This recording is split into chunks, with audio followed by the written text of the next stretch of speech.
Welcome to West Virginia and Commonplace. Today's episode is entitled Everybody Should Have Their Own Stacey. And this, we're going to make it politically correct for everyone, so we're not going to discredit binaries, non binaries, or anybody with this episode. I'm just talking about a significant other, someone to walk through life with. And when I say the significant other, don't take it in the context of boyfriend, girlfriend, or anything like that. Just someone that supports you. We'll just leave it at that. Stacey and I met, let's see, 2015, something like that. She was working at a store, pretty cool, helped me with my Windows phone. Um, and that's the story that goes there. I was a person that loved the Lumia 640s, and that was the phone I liked because I wanted to be different. I haven't always been an Apple guy, I was a Windows guy. This phone I treasured. I took this phone with me everywhere because it could do everything. And I had something on there like BlueStack, so I had Android apps too. So I had Snapchat, everything you needed on this Windows phone. But I went in the store one day trying to use my 7-Eleven rewards, and it didn't work.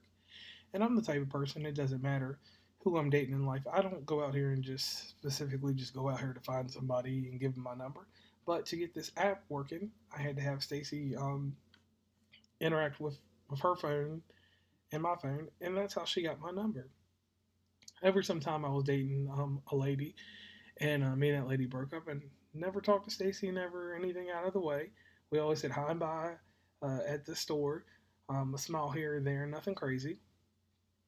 And I don't know, it was one Christmas, her birthday's the day after Christmas, just for some strange reason, I said happy birthday, nothing else. I went a whole year and just said happy birthday then. Didn't talk to her again. And then later on down the road, we got to talking and things sparked from there. And with me, it goes from giggles to games and then from games to life. And we just clicked. And we had some issues and then we stopped talking for a while. Life went in different directions, so we went wherever we went. And then we got back together because of life bringing us back together. But the most amazing thing about this lady is this. And once again, when I say this, I'm just talking from my personal experience and how life has afforded me someone that supports me. If I am doing something wrong, she will let me know. She will not pacify me. She will not be a yes person to me, but she enjoys the simple things in life. Like, for instance, COVID-19. When it hit, it was a blessing in disguise for us. Unlike other people who lost jobs and this and that, none of that stuff happened to me. The only thing it did was I got trapped inside of Ohio, and we ended up, we started off in an Airbnb because Governor DeWine said if you leave, you can't work for 14 days. And at that time, I was working in a nice area between Worcester, Ashland, and Mansfield, Ohio. And we found a little cottage, rented it, and had the best time of our lives.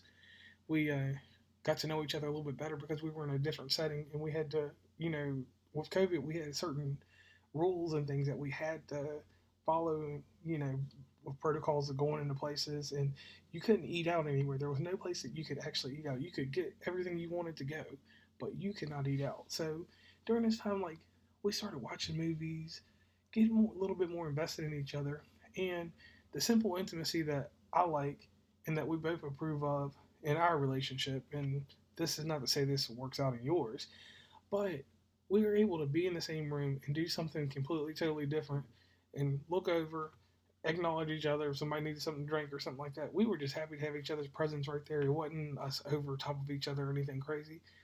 And then the greatest thing happened. I'm a collector of the projectors, as you know, as when you follow this show, you'll know so much about that. We started watching movies, and everybody knows about my extracurricular activities with the movies. And we watched Unhinged. And when we watched Unhinged, Unhinged was a movie that stars Russell Crowe. We got deeply tied into this movie. And this movie, to me, during the pandemic, was probably the best movie that was out because of just the fashion that I was able to go to theaters to see it, and then I was able to watch it at home. Which it was weird that we were able to go watch it in theaters in that one instance, but we were able to. So with Stacey, there's a indecision that she has, and that's on where we're going to go eat. If we're out somewhere, because we do eat out quite a bit, and it's just because of the travel and being never being home. So we have certain places. We travel to different cities and different places, but we have a standard, and you'll hear later on in a podcast about Applebee's. That's something that's a tradition. But we have like just minor stuff. Like we know certain restaurants have trash ass soda, certain restaurants have trash ass side items, certain restaurants are good for certain things. And over time, we just develop these little, I call them life hacks, and they work perfectly in what we do. And it's something that's mesmerizing about somebody that's got eyes that look like the ocean. And anybody can say what they want about eye color or whatever, because I have a different eye color too. But it's something about somebody with them crystal blues that get me. And if they got the crystal blues, and I can see the ocean, I don't even have to go to the ocean. And with her, things are not easy. They're not easy at all. But we find common ground on stuff. We look at the common sense and matters, and we keep everything in house. That's one thing that I like about her. We have a communication where we keep it in house, and we deal with things. If I'm getting on her nerves, she's getting on my nerves. We deal with that. I don't go run to Timmy, Tommy, Tiffany, or anybody else about our problems, nor does she. And we just take care of it. And if we can't take care of it, we'll take a little time and figure out how we're going to get through it. That's one thing that's great about her. And the other thing too is like her bright smile. Like things can be going on, but she gonna smile and make things right. And she's tough, tougher than a Brillo pad when it comes to certain subjects. And one thing that she doesn't deal with is disrespect. The way and the levels that she handles disrespect are sometimes intolerable to me, but I just walk away sometimes. But she will not be disrespected by anyone. And that's one thing that I really truly respect about her, because she is going to go out her way to be nice to everybody. She's going to bend over backwards to do a cartwheel or one of those little spinny cartwheels in the water and make sure that you're fine. Make sure you're comfortable in the setting with us and stuff like that. Just friends or even somebody brand new that we just have met. But the first instance of disrespect, and she no longer has time for you. And that's one thing that I have learned from her, and I've taken from her, that I'm really I'm in love with that idea that if you disrespect me, if you waste my time with disrespect, I have no reason to fix that situation. I have no reason to educate it. I don't have any reason to put any thought into it. Just move on. Put you in my memories museum, and you got a plaque up there with the rest of the people that were disrespectful. Now, the crazy thing that I like about what we do is we clearance shop everywhere. We love Walmart when we're in Ohio. We love the greatest store ever thought of, Meyer.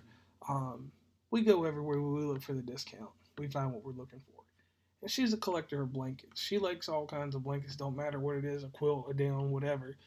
She loves blankets. That's easy to take care of her. She likes the board games and she likes puzzles. So with that all said, we're both part of the electronic generation. We got computers, we got iPads, we got video games. But one thing, she plays a game that I just, as long as I've been alive, I've stayed away from it.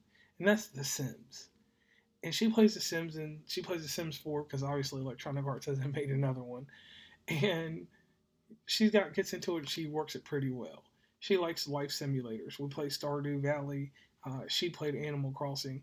And we play video games. We play Mario Kart. She don't play Smash Brothers, but there's enough stuff. Like we even play what was it? We played Fire Emblem Warriors, just different kind of games that are group effort co-op games. 2-player co-op, couch co-op if you want to get technical.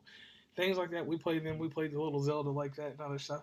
So it's things like that that keep us tied up sometimes. But we have a interest in something that is really wild. Before I met her, she had no interest in it, but we do watch professional wrestling, and we follow certain wrestlers. We'll follow them from WWE to AEW or wherever, and go back and look at some history on some great wrestlers. I'll let her know about some of the greats, the Hart family, the Owen Harts, the Bret Harts of the world, and we'll just follow that. Go to live shows. She's gone to more live shows than I have in the last 3 years. She took me to an AEW pay-per-view before they were truly big. So the thing that I like about her is that she's a fan of stuff. Like she will get into something. Her show of choice is Grey's Anatomy, so you know how that falls along in the lines. It's those things like that that just like tie me into her because we find different interests and we'll find a TV show, we'll pick it up, and we go outside and stuff. But we live in West Virginia, so we know what that Mountain Dew shit's like. Um, but we'll find a show, pick it up, and watch it. Um, we watch Wayward Pines, all kinds of different shows that like are limited run and stuff like that. Find interest in them and go from there. Um, Other things that we haven't tackled yet are like Harry Potter because those are things that she belongs to. And for the record, I will say this: I have never watched Harry Potter, any of the Twilight movies, any of that stuff. Those things that she likes, and she has a love for Disney. And if you have a love for Disney, I have a love for you. Um, so it's just so many things about her that just make her, who I need and who I want. And I just hope in life that everybody gets a chance to find someone or find people that are interested in the things that they like. Because so many times people are just like, oh, we get on social media, we're going to like this, and we're all just going to join a group together and be friends and do this and that. But nah, in my case, I was very, very lucky to find a lady that has everything that fits under my umbrella and more. And it's a friend. It's a friend, a lover, whatever else. But at the end of the day, I know that I can come to her, talk to her, and things will get rationalized, and I won't get pacified. Being pacified in other relationships builds up a insecurity that you will never ever know of. And people talk about having these insecurities about this, and that. But I'm gonna say that's one right there. If you build me up and you tell me that, oh, I'm built Ford tough, but I'm only built, but then I find out later that I'm built like a Chevy, yeah, I'm gonna have insecurities because I'm gonna be like, she told me I was a Ford, she told me I was a Toyota, she told me I was a Nissan with a Cummins motor, and then later I'm gonna find out I'm just a lowly Chevrolet, and I'm stuck. So once again, I want to say thank you to Stacey for everything she's done. Thank you for being my co-host. Thank you for the reviews, watching the movies with me, going on all these wild adventures around the U.S. Um, I just don't know what else to say. So if you catch this podcast, just know her birthday is December 26th. Um, definitely, definitely, definitely wish her a happy birthday. And once again, listen to West Virginia Uncommonplace, and we'll keep going.